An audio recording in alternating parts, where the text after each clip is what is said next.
Hello দর্শক ভাইরা, সবাইকে আসসালামু আলাইকুম। আশা করি সবাই ভালো আছে। স্টেডিয়াম থেকে কাজের লোক এই সদরঘাটে এসেও কষ্টের কোনো শেষ নাই। আপনারা দেখতে পাচ্ছেন কত কষ্ট করে মালগুলা টানতেছে। ছিমছিম ছিমছিম করে বৃষ্টি পড়তেছে, ওরা মাল টানতেছে। জীবনে টাকা কামাইতে গেলে কত ধরনের কষ্ট করতে হয়, তো আপনারা নিজের চোখে না দেখলে সেটা বুঝতে পারবেন না।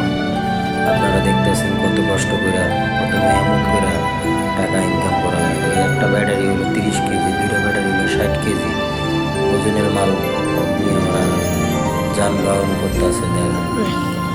দিন রাত পরিশ্রম করে সফলতা অর্জন করতে চায়। আর আপনারা তো মনে করেন কি না কি হয়ে গেছে, যে থাম না কষ্ট কইরাই ওরা চলতেছে।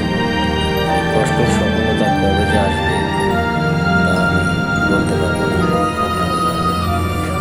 আপনারাই বলে দিবেন আমাদের কষ্টের কতটুকু সফলতা অর্জন করতে পারি আমরা। আপনাদের মাঝে বক্তব্যটা রাখলাম, কতটুকু কষ্ট করলে আমরা সফলতা হইতে পারবো আর কত কষ্ট করব। সো রাখি, সবাইকে আসসালামু আলাইকুম, ভালো থাকবেন।